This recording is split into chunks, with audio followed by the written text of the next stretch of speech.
마태복음 9장 9절에서 13절 말씀 교독합니다.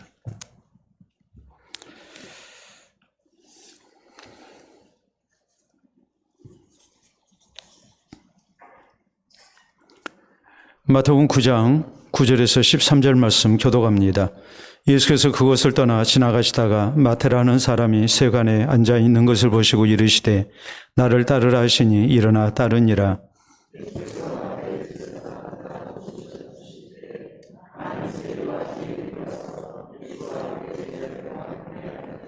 바리새인들이 보고 그의 제자들에게 이르되 어찌하여 너희 선생은 세리와 죄인들과 함께 잡수시느냐.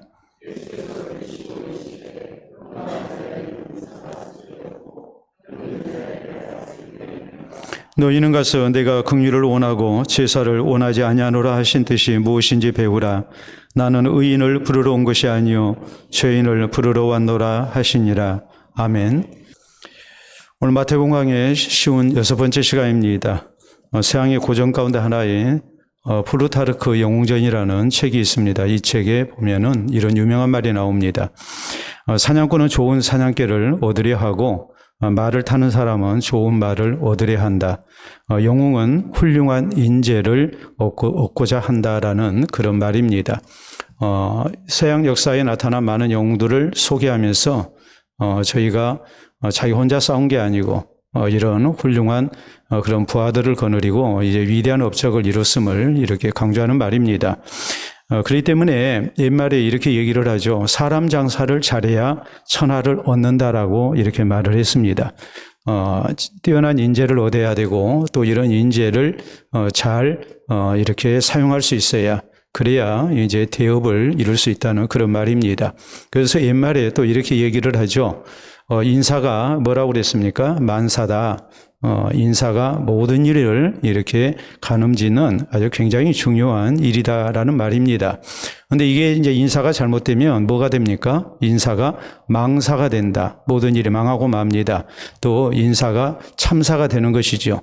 그래서 이제 결과를 절대 우리가 좋은 결과를 얻지 못하는 전혀 반대된 그런 결과를 얻을 수밖에 없습니다.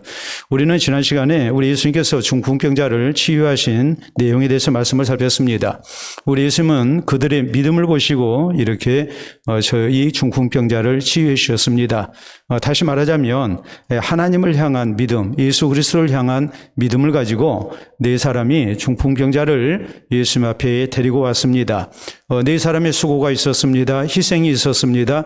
헌신이 있었습니다. 그래서 우리가 다른 사람을 위해서 섬기고 또 희생하고 또 수고하고 헌신하게 될 때에 우리가 귀한 영혼을 살려내는 하나님의 사람으로 쓰임받을 수 있음을 우리가 말씀을 통해 살폈습니다. 그러나 결정적으로 이 사람이 이렇게 중풍병에서 노임을 받게 된 것은 우리 예수님께서 죄를 사하시는 권세가 있었기 때문이었습니다. 그래서 우리가 지난 시간에 살폈던 말씀 6절에서 8절 마지막 부분은 이렇게 말씀을 하죠. 그러나 인자가 세상에서 죄를 사하는 권능이 있는 줄을 너희로 알게 하노라 하시고 중풍병자에게 말씀하시되 일어나 내 침상을 가지고 집으로 가라 하시니 그가 일어나 집으로 돌아가거늘 무리가 보고 두려워하며 이런 권능을 사람에게 주신 하나님께 영광을 돌리니라 라고 이렇게 말씀을 해서 예수 그리스도의 이 중풍병자를 살리신 이 놀라운 기적이 이제 이게 사람에게 하나님이 주신 이런 능력 가운데 도저히 견줄 수 없는 그런 엄청난 그런 하나님의 권능이었음이 이렇게 많은 사람에게 드러나는 사건이 됐다. 성경은 이렇게 말씀합니다. 오늘 성경 말씀은 우리 예수님께서 세리 마태를 제자로 부르신 내용을 우리에게 전합니다. 이 세리 마태, 이 사람은 직업이 세리였습니다. 당시 세리는 사회적으로 비난의 대상이었습니다. 그런데 우리 예수님께서 이 세리 마태를 이렇게 제자로 부르신 겁니다. 마태만 우리 예수님께서 제자로 부르신 게 아니고 이미 베드로와 또 야고보, 요한 등 또 안드레 이런 형제들을 우리 예수님께서 제자로 부르셨죠. 그런데 이런 사람들은 직업이 뭐였냐면 갈릴리 시골의 어부였습니다. 그러므로 우리가 마태를 봐도 그렇고 또 이미 부르심을 받은 이런 베드로와 안드레 그리고 야고보와 요한 이 형제들을 놓고 볼 때도 이들은 세상적으로 볼 때는 훌륭한 인재가 결코 아니었습니다. 게다가 우리가 성경의 내용을 보면 우리 예수님께서 이들을 상당히 적극적으로 이렇게 부르셨음을 우리가 부인할 수 없습니다. 일하고 있는 사람들, 우리 예수님께서 나를 따라오너라, 내가 너희로 사람 낳는 어부가 되게 하리라, 아주 적극적으로 우리 예수님이 부르셨거든요. 그렇기 때문에 이걸 사람들이 이해하기가 쉽지가 않아요. 그리고 이제 이런 제자들을 놓고 오히려 예수님을 비난할 수밖에 없는 그런 이제 형편이었다는 것을 우리가 깨달아야 됩니다. 우리 예수님이 이렇게 엄청난 권능을 나타내시고 그리고 이 죄를 사하시는 권세까지 우리 예수님이 나타내셔서 사람들에게 인정을 받았는데 우리 예수님이 부르신 제자들은 하나같이 내놓을 곳이 없는 제자들이었단 말이에요. 우리가 그렇잖아요. 제자는 스승 얼굴이라고 얘기를 해요. 이 자식이 부모의 얼굴인 것처럼 자식이 똑똑하고 잘나야 그래야 부모가 영광을 받죠. 마찬가지로 제자들이 똑똑하고 잘 돼야 그래야 스승이 이렇게 얼굴이 나는 거 아니겠습니까? 스승이 명예를 얻는 것이죠. 근데 예수님과 예수님의 제자의 관계들을 보면은 예수님은 사람에게 주신 하나님의 능력이 굉장히 뛰어나서 모든 사람들이 두려워하고 놀랄 정도였는데 예수님이 부르신 제자들을 보면은 하나같이 세상 가운데서 내놓을 만한 어떤 구석이 없는 사람들이었단 말이에요. 그렇기 때문에 이런 형편 속에서 이 제자들이 어떻게 해서 예수님 앞에 부르심을 받았는가, 그리고 제자로서 이제 어떤 사역을 감당해 나갔는가, 이것이 앞으로 우리가 말씀을 살필 중요한 내용들입니다. 자, 그래서 오늘 성경 말씀을 통해서 우리 예수님께서 세리마태를 제자로 부르신 것이 과연 어떤 영적인 교훈이 있을까? 우리가 생각할 때 우리는 첫째로 우리 예수님께서 세리마태를 부르심으로 해서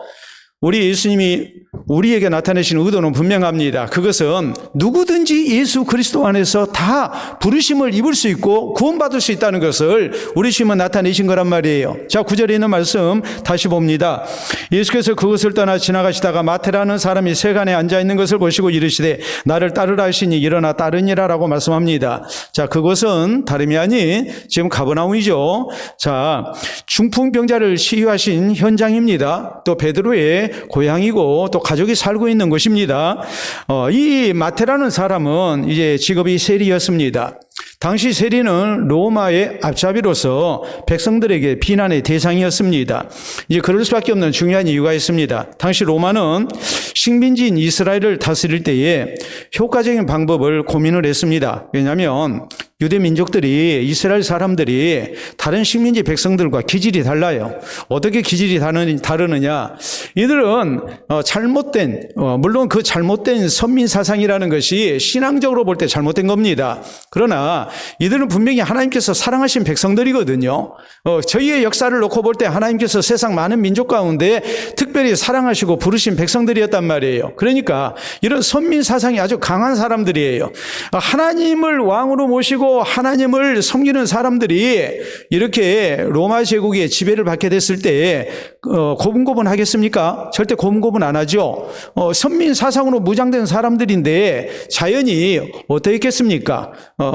굉장히 반항이 심했습니다. 그래서 다른 지역보다도 유대 지역에 굉장히 로마 제국에 대한 그런 반발이 많이 일어났고 민란이 많이 일어났어요. 이런 민란이 일어나게 되면 이제 거기 나와 있는 총독이 본국으로 소환 조치가 됩니다. 그러니까 아무래도 이 식민지 백성들을 효과적으로 잘 통치를 해야 된단 말이에요.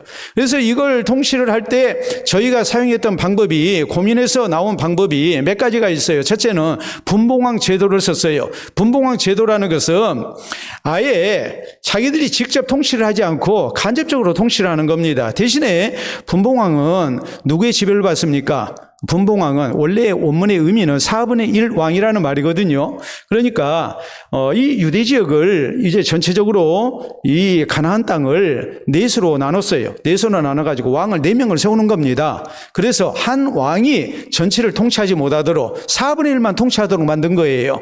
그리고 로마 정부에서는 총독을 파견해가지고 총독이 이 분봉왕들을 이제 다스리는 거 감시를 하는 거예요. 그래서 간접적인 통치를 했어요. 뿐만 아니라 이 사람들은 하나님을 향한 신앙으로 무장된 사람이기 때문에 종교의 자유를 줬습니다.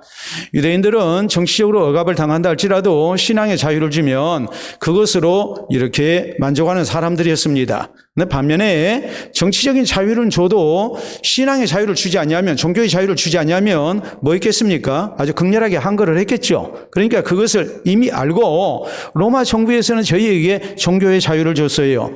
자, 세 번째는 중요한 문제입니다. 자, 식민 통치를 하는 중요한 목적이 뭐겠습니까? 그건 경제적 수탈을 위한 것이지요.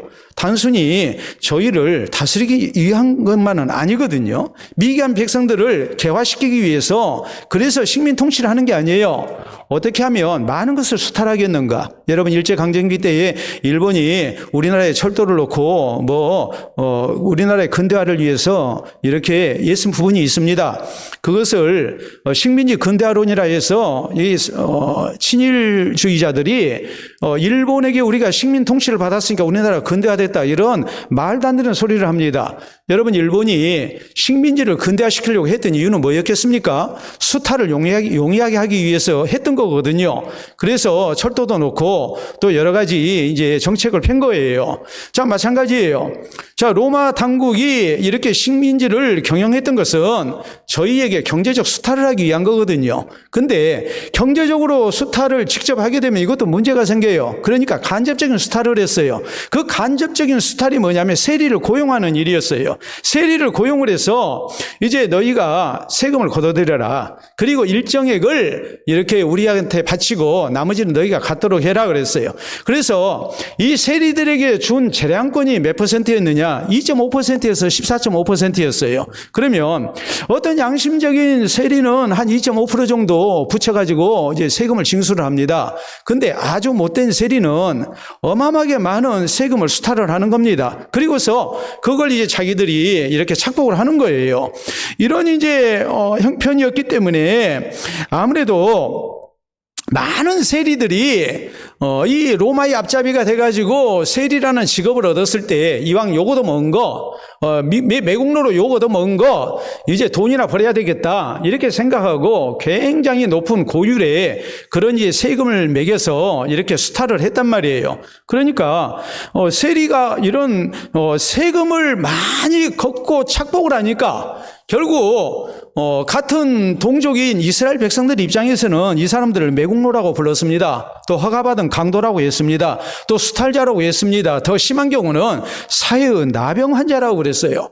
이 사람들은 이방인과 세리와 이 창기와 그리고 죄인과 함께 동격으로 취급이 됐습니다.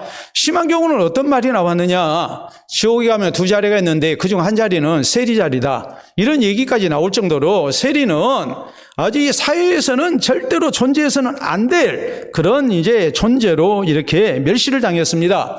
그래서 이 사람들은 재판정에서 증언을 할 자격이 없었고 회당 출입할 수 없었고 또 이 사람들은 다른 죄인들을 조롱할 자격이 없었어요. 왜냐하면 세리가 더 죄인이니까. 우리가 흔하게 쓰는 말로 못 묻는 개가 경 묻은 개를 나무란다고 그런 격이 됐기 때문에 세리는 다른 죄인들을 조롱해서는 안 됐습니다. 또 세리의 돈은 헌금으로도 받아주지 아니했습니다. 또 세리의 집안과는 결혼을 하지 아니했습니다. 그러면 세리들은 어떻게 했을까요? 누가 결혼을 시켰을까요? 세리 집안은 세리 집안끼리 결혼을 합니다. 그래서 더 이렇게 사회에서 저희는 배척을 당하는 그런 이제 신분의 사람이 되고 만 거예요. 자, 그러면 그럴수록 또 뭐 하겠습니까? 요거도 먹은 거 뭐나 벌어야 되겠다? 돈이나 많이 벌어야 되겠다. 내가 왜 이 욕 얻어먹는데? 이러면서 이제 또 더 많은 것을 수탈을 했겠죠. 그러니까 이것이 악순환이 돼서 세리는 사람 취급을 받지를 못했습니다.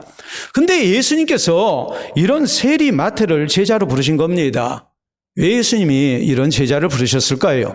다른 거 아닙니다. 누구든지 예수님 안에서 모든 죄를 용서받고 구원받을 수 있다는 것을 알게 하신 거예요.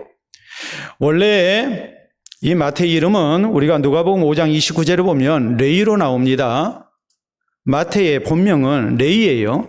레이인데 이 사람이 예수님을 구주로 믿고 난 다음에 이름을 마태라고 바꿨어요. 마태라는 말은 하나님의 선물이라는 말이에요. 무슨 의미가 있겠습니까? 나는 하나님의 선물 가운데 구원받은 사람이 됐다는 말이에요. 예수 그리스도를 통한 죄 용서와 구원의 은총은 우리 모든 사람에게 누구에게든지 다 적용될 수 있음을 우리 예수님께서 세리 마태를 부르심으로 나타내신 거예요. 여러분, 우리 하나님께서는 이미 요나 선지자를 통해서 강도의 도시인 니느웨 백성들도 구원받을 수 있음을 이미 알리셨습니다. 또 우리 하나님께서는 이사야서 56장 7절에 내 집은 만인이 기도하는 집이라고 말씀하셔서 이 만민 누구를 얘기합니까? 꼭 이스라엘 백성들만, 선민만 구원받는 것이 아니라 누구든지 하나님 앞에 나와서 구원받을 수 있음을 이렇게 우리 주님은 알리신 겁니다. 여러분, 수가성에 죄 많은 여인이 구원받았습니다.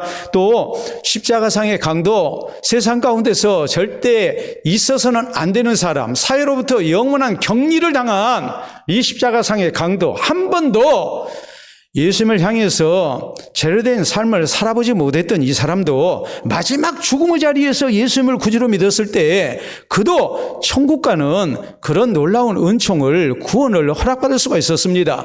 사도 바울은 교회의 무서운 박해자였습니다. 그런데 이런 사람이 사도로 부르심을 받습니다. 그러므로 디모데전서 1장 15절 16절에 있는 말씀을 보면 바울은 이렇게 말씀합니다. 예수 그리스도의 긍휼이 얼마나 큰가. 이것을 강조하면서 내가 죄인 중에 괴수가 된 사람이라고 그랬어요. 그러나 주께서 나에게 일체 오래 참으심을 보이셨어요. 그것은 다름이 아니라 후에 주를 믿어서 구원 얻는 자들에게, 영생 얻는 자들에게 본이 되게 하기 위해서 나 같은 사람을 하나님께서 긍휼을 베푸셔서 구원받게 하셨다라고 이렇게 바울은 고백합니다. 여러분, 성형외과 의사가 미인을 좋아할까요? 못생긴 여자를 좋아할까요? 누구를 좋아할까요? 못생긴 여자를 좋아하죠. 잘생긴 사람 좋아하겠습니까? 못생긴 사람 좋아하죠. 하나님은 누구를 사랑하실까요? 예수님이 이 땅 가운데 오셨을까요? 잘난 사람은 예수님이 구원하러 오셨습니까? 아니면 세상 가운데서 쓸모없고 죄인인 사람을 구원하러 오셨습니까? 죄인인 사람을 우리 주님은 구원하러 오셨어요. 그러니까 우리가 기억해야 합니다. 예수님이 세리 마태를 제자로 부르셨다는 사실은 예수 그리스도 안에서 그 어떤 죄인도 다 예수님을 통해서 구원받을 수 있다는 것을 알리신 거예요. 그러니까 우리가 귀한 영혼들, 그 누구든지 구원받을 수 있음을 우리는 명심하고, 이 세상에서 예수 그리스도 안에서 소망 없는 사람은 하나 없다고 우리는 믿어야 해요. 우리는 자꾸 내가 정해버려요. 저 사람은 소망 없는 사람, 저 사람은 교회에 나오면 안 되는 사람, 내가 하나님이 돼가지고 갈라버리는 겁니다. 근데 우리 주님은 세상적으로 볼 때 절대 구원받을 수 없는 사람, 구원받아서는 안 되는 사람을 제자로 부르셨어요. 우리는 이 사실을 통해서 예수 그리스도 안에서 그 어떤 죄인도 구원받을 수 있음을 믿어야 됩니다. 그 하나님의 은혜 때문에 우리가 오늘 이 자리에 있는 거예요. 그 하나님의 은혜 때문에 우리가 또 전도해야 하는 거예요. 우리가 함부로 사람을 포기해서는 안 되는 거예요. 우리 예수님이 세리마태를 제자로 부르셨다는 이 놀라운 사실, 이것을 통해서 예수 그리스도 안에서 그 누구든지 구원받을 수 있다는 사실을 우리는 다시 한번 깨닫고, 나를 구원하신 하나님 앞에 감사하면서 또 나를 통해서 죄인들을 하나님이 부르시기를 원하신다는 것을 우리가 잊지 말고 귀한 영혼들 위해서 기도하고 또 주의 복음 증거하기를 힘쓰는 성도들이 되어야 됩니다. 다음 두 번째로, 오늘 성경에 보면 우리 하나님께서 이 세리 마태를 세관에서 일하고 있을 때 부르셨어요. 자, 9절에 있는 말씀 다시 봅니다. 예수께서 그것을 떠나 지나가시다가 마태라는 사람이 세관에 앉아 있는 것을 보시고 이르시되 나를 따르라 하시니 일어나 따르니라 그랬어요. 여러분, 세관에 앉아 있었다고 그러니까 할 일 없어서 가만히 앉아 있었다는 그런 의미가 아닙니다. 그가 근무 중이었다는 말이에요. 자기 일에 성실한 모습으로 일하고 있었어요. 자, 여기서 우리가 한 가지 생각해야 합니다. 우리 하나님께서 누구를 사랑하시는가, 또 누구를 하나님의 일꾼으로 부르시는가라는 거예요. 구원의 문제는 우리 하나님의 절대적 주권에 의해서, 선택에 의해서 우리가 구원을 얻습니다. 그러나 우리 하나님께서 하나님의 복음 사역을 위해서 귀한 일꾼으로 하나님의 사람으로 쓰기를 원하시는 사람의 첫 번째 조건이 뭘까? 했을 때 준비된 사람을 하나님이 쓰세요. 그런데 그 준비된 사람을 하나님이 쓰실 때 하나님이 보시는 것은 완벽하게 준비를 갖춘 사람을 들어서 쓰시느냐? 그건 아니에요. 왜요? 능력은 누구에게 있습니까? 하나님께 있기 때문에. 그러나 하나님이 보시는 사람 됨됨이는 있어요. 그 됨됨이 가운데 제일 중요한 것이 뭐냐면 하나님을 향한 진실이죠. 또 뭐겠습니까? 겸손한 모습이죠. 또 하나 우리가 더 한다면 뭐겠습니까? 충성스러운 모습이죠. 이런 모든 것을 아우를 수 있는 단어가 뭐냐면 바로 성실이에요. 성실한 사람. 내가 있는 자리에서 성실한 사람. 그 사람을 하나님은 쓰십니다. 여러분, 모세가 하나님 앞에 부르심을 받습니다. 모세 나이가 몇 살이었습니까? 몇 살에 모세가 부르심을 받았습니까? 80세. 모세가 원래 양치는 목동이었습니까? 그는 과거가 화려한 사람이에요. 나이 40이 될 때까지 그는 애굽의 왕자로서 또 왕이 계승 서회를 놓고 볼 때에 1, 2를 다투는 사람이었어요. 이런 사람이 자기 민족을 구원하기 위해서 살인을 저질렀고 이것이 탄로가 나서 그는 광야로 도망갔고 그리고 이드로의 딸과 결혼해서 그는 광야에서 양을 치는 목자가 됐습니다. 그런데 모세가 하나님 앞에 부르심을 받을 때 그의 나이는 80세였습니다. 여러분, 그 화려한 과거를 살았던 애굽의 왕자였던 모세가 나이 80에 장인의 양떼를 치고 있었다. 광야에서 양떼를 치고 있었다. 여러분, 큰 농장의 사장이 아닙니다. 또 모직 회사의 사장이 아니에요. 그는 광야에서 장인의 양떼를 치는 사람이에요. 여러분, 나이 80살에 장인의 양떼를 치라고 그러면 여러분 치겠습니까? 자존심 상해서 나 더 이상 처가살이 못하겠다. 더구나 우리 대한민국 사람은 잘 아는 속담이 있잖아요. 껍보리 서말만 있으면 처가살이 안 한다고 그랬잖아요. 예? 우리가 그런 걸 생각하면 나이 80세 그 화려한 과거를 가졌던 모세가 다 내려놓고 장인의 양떼를 치고 있다는 이 사실을 생각하면 모세라는 사람이 얼마나 자기 일에 성실한 사람인가 하는 것이 드러나잖아요. 하나님께서 엘리야의 후계자로 엘리사를 부르십니다. 자, 엘리야부터 우리가 얘기합시다. 엘리야는 어떤 사람이었습니까? 다 바알 우상에게 무릎 꿇고 오직 누구만 남았어요? 나 혼자 남았어요. 혼자 남았는데도 그는 성실해요. 목숨을 걸고 자기 직분에 성실한 거예요. 엘리사는 어떠합니까? 12결이 소를 앞세우고 하인들과 더불어서 밭을 쟁기질하고 있었습니다. 12결이면 소가 24마리입니다. 그는 엄청난 분홍이었습니다. 이 엄청난 분홍 부자가 하인들 일시키는 것이 아니라 자기도 소를 몰고 쟁기질을 하고 있는 겁니다. 얼마나 성실합니까? 이런 사람을 하나님이 부르신단 말이에요. 베드로, 야고보, 요한, 우리 주님 앞에 부르심을 받을 때 저희는 밤새도록 고기를 잡았지만 한 마리도 잡지 못했습니다. 여러분, 고기가 잘 잡혀서 밤새서 고기를 잡았다. 그건 할 수 있을 것 같아요. 왜요? 돈 버니까. 근데 밤새도록 고기를 잡는데 한 마리도 안 잡히는데 계속해서 그물을 데리고 고기를 잡는다는 것은 거의 불가능한 일 아니겠습니까? 갈릴리 바다에서 잔뼈가 굵은 어부들인데 딱 보니까 오늘은 일진이 안 좋은 날입니다. 그물 몇 번 던져봤더니 고기 한 마리도 안 잡힙니다. 그러면 야 오늘 그냥 들어가자. 아마도 고기들이 모여가지고 뭐 회의를 하나 보다. 그러니까 오늘 소용없다. 야, 우리 그냥 들어가서 쉬자. 그럴 것 같잖아요. 근데 안 그러잖아요. 날이 새도록 고기를 잡잖아요.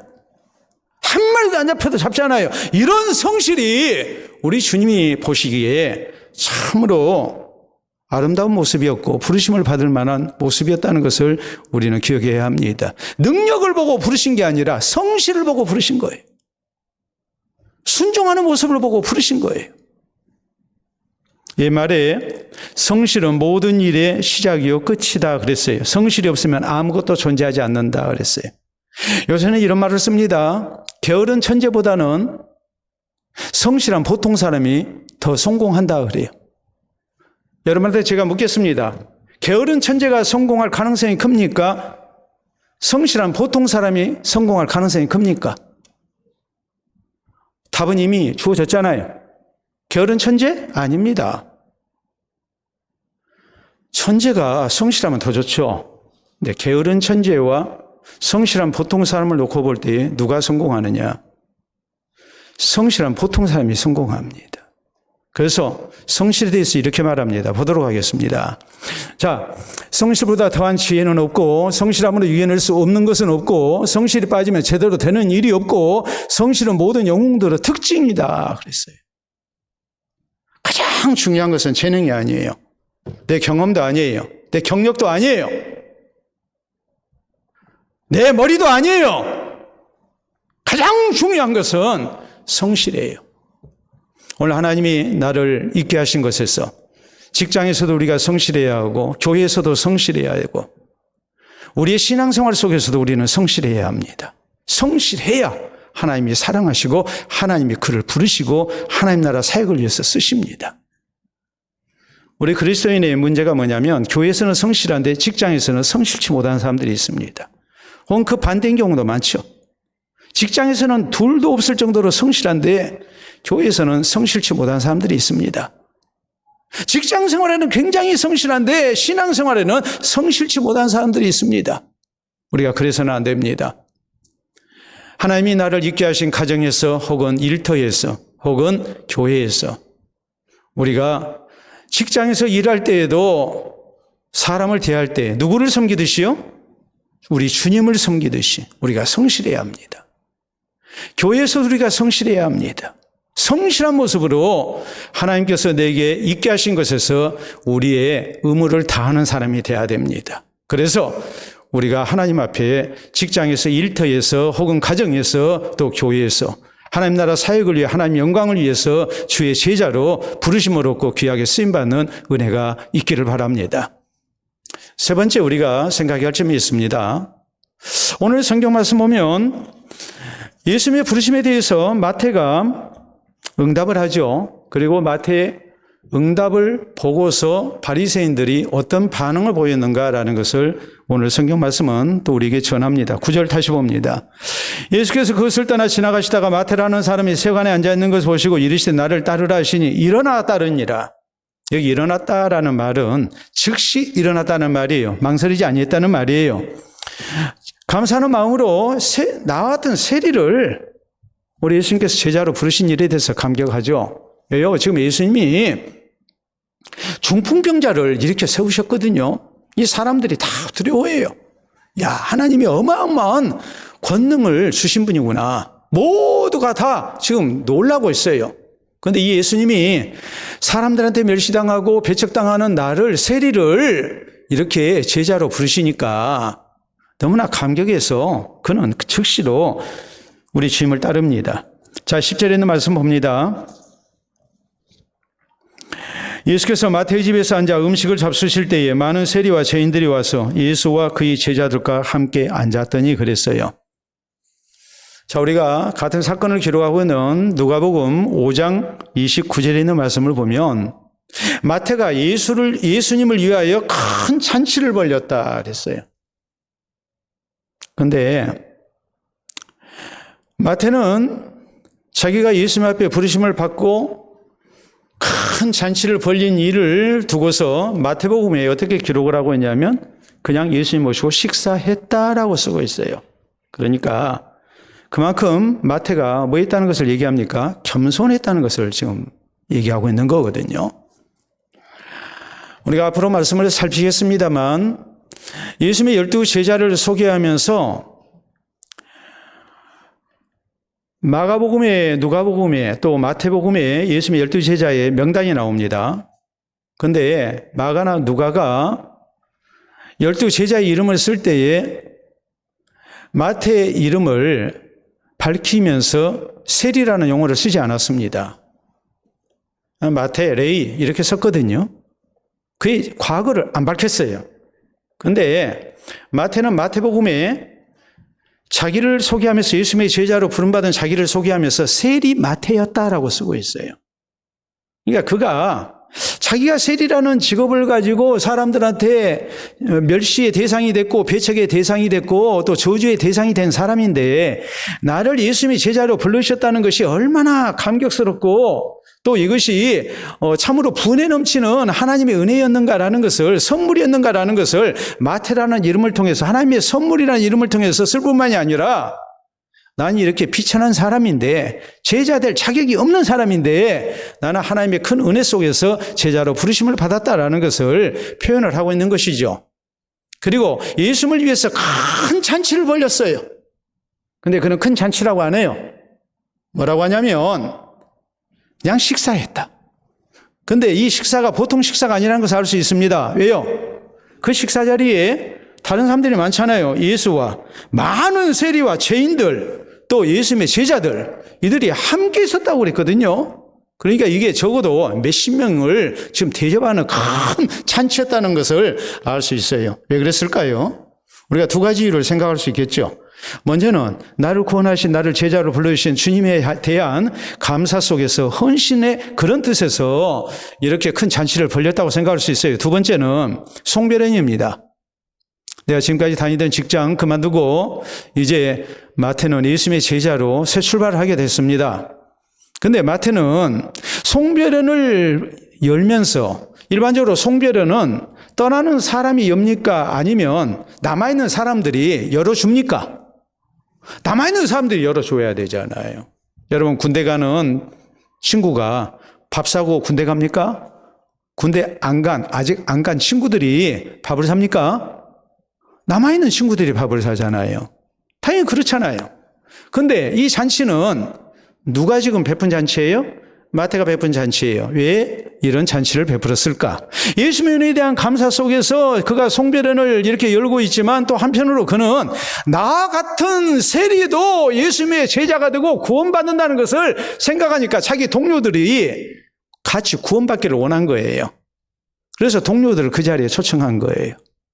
예수님을 만나게 한 거예요. 그래서 내게 주신 하나님의 구원이, 예수 그리스도를 통한 구원이 같은 동료들, 많은 세리들도, 죄인들도 이렇게 구원 얻을 수 있다는 것을 믿었기 때문에 저희를 그 자리에 초청을 한 거란 말이에요. 그런데 이 모습을 보고 바리새인들이 비난을 하죠. 자, 11절 말씀 봅니다. 바리새인들이 보고 그의 제자들에게 이르되 어찌하여 너희 선생은 세리와 죄인들과 함께 잡수시느냐라고 이렇게 이제 항의를 합니다. 자, 바리새인들에 대해서 우리가 오늘 좀 말씀을 듣고 여러분이 앞으로 신앙생활하는 데 잊지 않았으면 좋겠습니다. 바리새인들은 주전 150년경 유대가 문화적으로 헬라화되고 또 정치적으로 로마의 영향을 받아서 세속화가 되고 또 세상 쾌락을 중요시 여기고 세상 영광을 추구하는 그런 분위기로 이렇게 흘러갈 때에 여기에 대항하기 위해 생겨난 종교 지도층을 얘기합니다. 그래서 자신들을 바리사이스라고 그랬어요. 바리새라고 그랬어요. 이 말은 성별됐다, 구별됐다. 우리는 세속화를 거부하고 비신앙적인 것을 거부하고 또 비유대적인 것을 거부하고 우리는 오로지 하나님의 백성으로서 하나님을 향한 순수한 전통적인 신앙을 지키는 사람들이라고, 그래서 자기들이 이름을 이렇게 바리새파라고, 바리사이스라고 이렇게 지었던 겁니다. 좋은 목적으로 출발을 했죠. 이들은 엄격한 종교적 교율을 준수했습니다. 성경을 연구하고 하나님 말씀대로 살고자 했었습니다. 놀라운 건요, 아무나 바리새인이 될 수 있었던 건 아니에요. 기존의 바리새인 3명 이상의 추천을 받고 그리고 난 다음에 엄격한 심사를 통해서 바리새인이 됐어요. 그러니까 바리새인이 된 사람들의 그 자부심이 얼마나 대단했겠는가라는 것을 우리가 알 수 있죠. 사람들은 이런 바리새인들을 뭐라고 불렀느냐? 이스라엘의 아들들이라고 불렀어요. 이 나라가 하나님의 백성된 나라가 아닙니다. 세속화되고 타락한 그런 모습이 막 나타납니다. 그런데 그래도 하나님을 향한 신앙을 지키고 이 나라, 이 민족을 바로 지키기 위해서, 바로 이끌어가기 위해서 하나님 앞에 이렇게 헌신된 사람들이 있었단 말이에요. 그러니까 백성들이 굉장히 존경을 했어요. 그리고 이들을 향해서 말하기를 이 사람들은 이스라엘의 아들들이다 그랬어요. 이스라엘의 아들이면서 또 저희는 이스라엘의 선생들이었죠.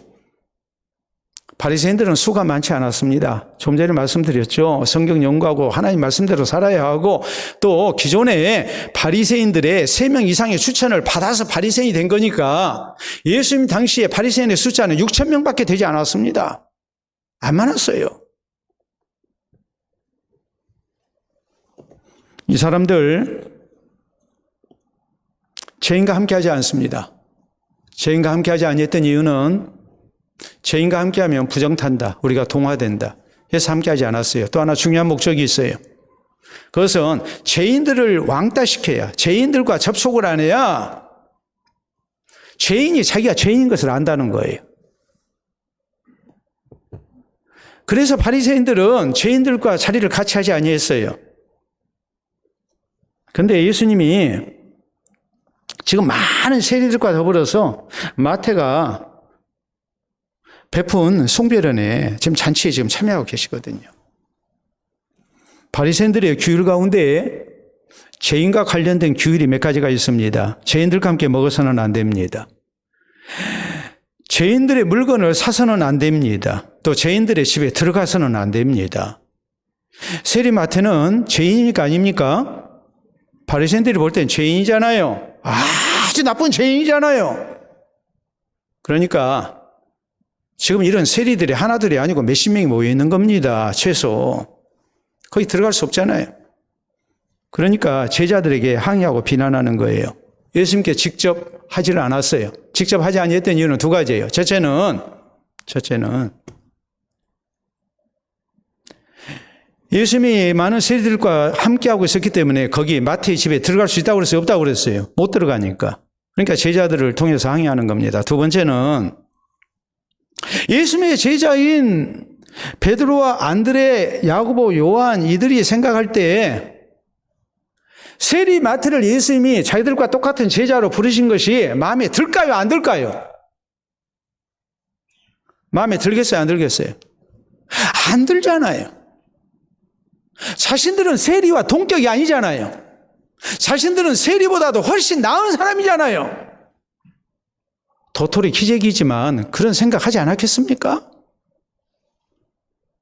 그러니까 예수님과 제자 사이에 이간질을 하고 있는 거예요. 너희 선생이 왜 저렇게 세리를 제자로 부르시느냐? 너희들은 그래도 괜찮아? 너희들 기분 안 나빠? 지금 이런 뉘앙스거든요. 우리 예수님께서 여기에 대해서 대답하십니다. 자, 12절 이하 말씀 봅니다. 예수께서 들으시고 이르시되 건강한 자에게는 의사가 쓸데없고 병든 자에게 대해 쓸데있느니라. 너희는 가서 내가 긍휼을 원하고 제사를 원하지 아니하노라 하신 뜻이 무엇인지 배우라. 나는 의인을 부르는 것이 아니요 죄인을 부르러 왔노라 하시니라 그랬어요. 김동희 집사님, 또 할 수 없이 또 물어야 되겠네요. 병자가 필요해요? 건강한 사람이 필요해요? 병자가 필요하죠? 장사하는 사람 입장에서는 물건 사러 오는 사람이 필요합니까? 아니면 구경만 하고 가는 사람이 필요합니까? 네. 제 친구 내과 의사가, 우리 김동윤 사님처럼 내과 의사가 있는데 저한테 한 번은 그래요. 뭐라고 하냐면 건강한 사람들 속에서 일주일만 살았으면 원이 없겠다고 그래. 날마다 오는 사람들, 자기가 만나는 사람이 다 올 때부터 인상 쓰고 아프다고 그러고 이 말을 하면은 막 그 자기 아픈 것을 막 표현하기 위해서 그냥 자기 앞에서 그냥 막 몸짓 막 이러고 막 인상 써가면서 막 얘기를 하면 매일 수십 명, 많을 때는 100명을 그렇게 상대를 하니까 그냥 자기가 죽겠다는 거예요. 김동희 씨는 안 그래요? 여러분, 지금 한번 생각을 해보세요. 의사한테는 건강한 사람이 필요하지 않습니다. 죄인이 필요합니다. 우리 예수님 말씀하십니다. 건강한 자에게는 의사가 필요 없다. 병든 자에게 필요하다. 나는 의인을 부르는 것이 아니라 죄인을 부르러 왔다. 자, 우리 예수님께서 거기 지금 말씀을 인용하시는데 내가 긍휼을 원하고 제사를 원하지 아니하노라 하신 뜻이 무엇인지 배우라 그랬거든요. 이 말씀은 호세아서 6장 6절에 있는 말씀의 내용이에요. 당시 이스라엘의 잘못된 신앙의 모습을 지금 하나님께서 지적하고 계시는 거예요. 하나님 사랑하는 마음으로 이웃을 사랑하고 또 이웃을 용서하고 살아야 되는데 기득권층이 이기적인 목적으로 가난한 백성들을 수탈했습니다. 그러면서 그 신앙이 형식적이었고 외식주의였어요. 하나님 앞에 거룩한 척 하는데 실제적으로는 가난한 자들을 사랑하지 않는 거예요. 수탈해요. 그러니까 하나님께서 말씀하시는 거예요. 나는 제사를 원하지 않는다. 내 앞에 와서 그렇게 열심히 예배드리고 그걸 나는 원하지 않는다. 난 자비, 긍휼을 원한다.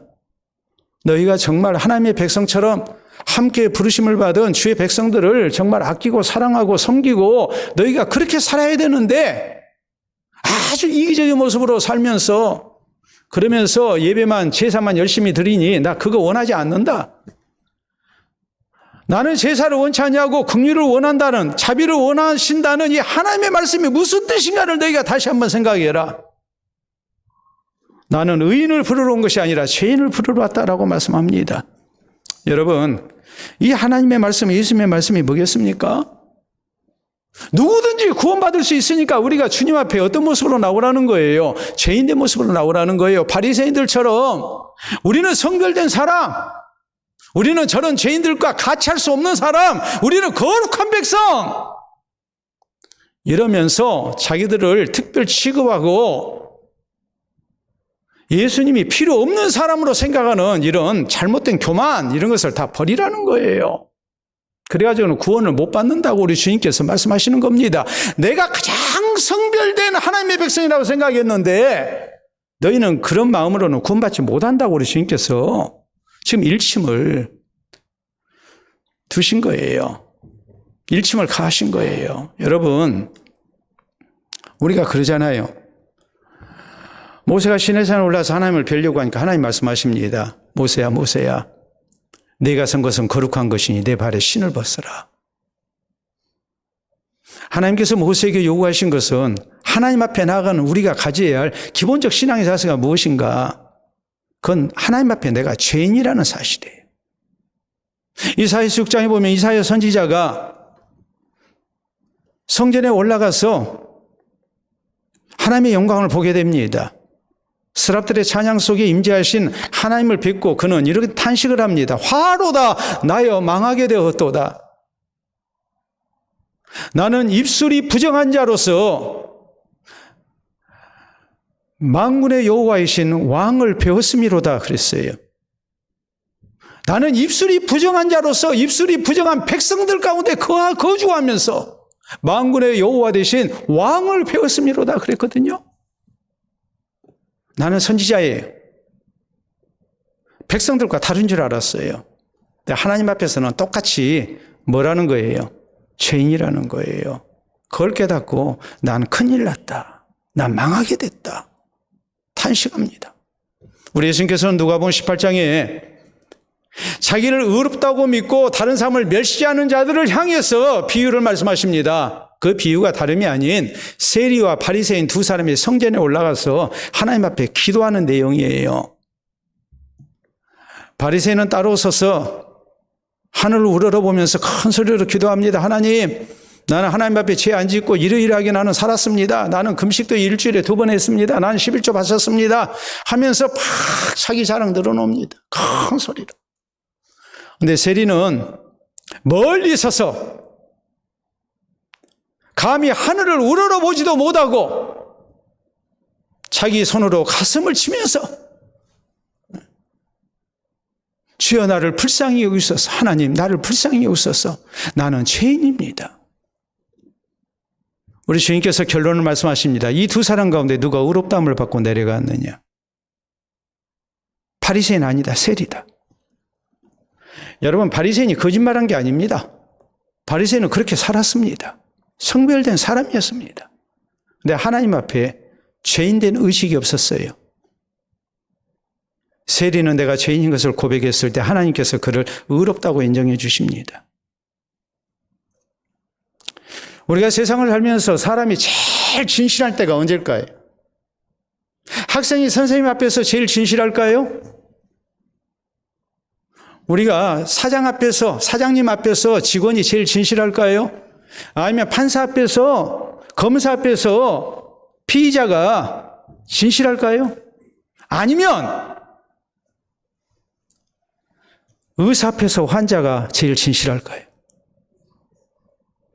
누가 제일 진실할까요? 의사 앞에서 환자가 제일 진실해요. 내가 하나님 앞에서 병자인 것을 우리는 고백해야 해요. 사람과 비교해서 우리가 뭐 대단한 것 같지만, 여러분, 촛불이 어둠 속에서는 빛난 것 같지만 전등불 앞에서, 태양빛 앞에서는 아무것도 아닙니다. 하나님 앞에서 우리는 다 똑같은 사람들이에요. 죄인이에요. 내가 죄인 된 것을 고백하고 진실되게 예수 그리스도를 구주로 믿어야 해요. 그래서 우리가 구원 얻는 사람이 돼야 돼요. 성경이 우리에게 말씀하는 것은 이것입니다. 하나님 앞에 모두가 죄인이다. 두 번째는 이 죄인에 대한 하나님의 심판이 분명히 있다. 그런데 세 번째로 예수님을 구주로 믿으면 이 모든 죄로부터, 심판으로부터 우리가 구원받을 수 있다라는 것을 성경은 말씀하십니다. 우리가 성경대로 믿고 성경대로 사는 사람들 돼야 되는데, 무엇보다도 우리 주님께서 의인을 부르러 온 것이 아니라 죄인을 부르러 오셨음을 기억하고, 하나님 앞에 진실되게 내가 죄인인 것을 고백하고 진실되게 예수님을 구주로 믿는 주의 제자들이 되어야 됩니다. 우리 주님께서 마태를 제자로 부르셨습니다. 이 시대 나를 또 주의 제자로 부르셨습니다. 마태가 누굽니까? 납니다. 마태와 내가 다를 것 하나 없습니다. 그렇기 때문에 우리에게 있어야 할 신앙의 자세가 무엇입니까? 예수 안에서 그 누구든지 구원받을 수 있음을 우리는 믿어야 됩니다. 그리고 우리는 진실되게 나의 죄인됨을 고백하며 예수 그리스도를 통한 하나님이 약속하신 구원을 얻는 성도가 되어야 됩니다. 그리고 하나님께서 나를 있게 하신 것에서 우리가 성실한 모습으로 주님을 섬기고 또 세상을 섬기는 하나님의 백성이 되어야 되고 예수 그리스도의 제자가 되어야 됩니다. 이 예수 그리스도의 제자된 바른 모습이 우리 모두에게 있기를 바랍니다. 기도합니다. 다시 한번 진실되게 예수님을 나의 구주로 믿고 고백할 수 있기를 바랍니다. 그리고 성실한 모습으로 주를 섬기고 또 사람을 섬기고 세상을 섬기면서 하나님 나라를 세워나가는 예수 그리스도의 제자 될 것을 우리가 다짐할 수 있기를 바랍니다. 기도합니다.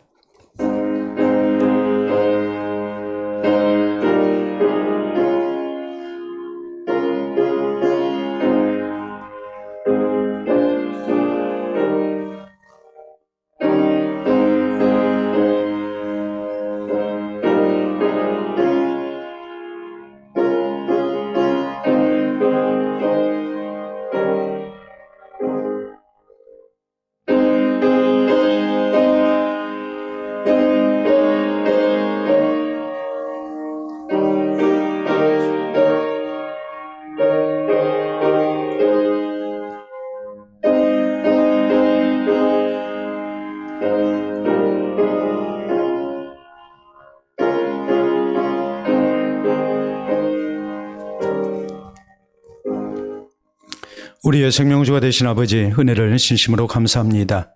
우리 한 사람 한 사람 우리 주 예수 그리스도를 구주로 믿어 주의 백성 되게 하시고 구원 얻은 제자 되게 하시고 또 우리 하나님의 동역자 되어 세상 가운데 예수 그리스도의 생명의 복음을 증거하며 주의 나라를 세워갈 수 있도록 은혜 주시니 감사합니다.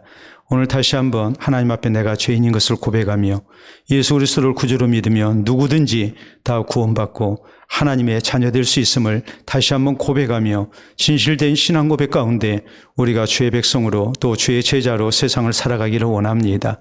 주께서 우리를 있게 하신 것에서 교회에서 가정에서 일터에서 신실한 주의 제자로 살게 하시고 항상 성실한 모습으로 우리가 세상을 섬기며 또 교회를 섬기며 우리 주의 제자로 살아갈 수 있도록 인도하여 주시옵소서.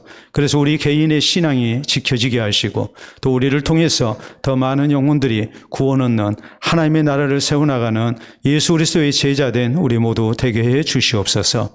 이후로도 더욱더 신실한 모습으로 주님을 따르게 하시고 주님을 기쁘시게 하는 우리 되게 하시고 또 세상에 우리를 통하여 구원 얻는 백성이 더욱 많아지는 아름다운 영광도 있게 하여 주시옵소서. 예수님 이름으로 기도하옵나이다. 아멘.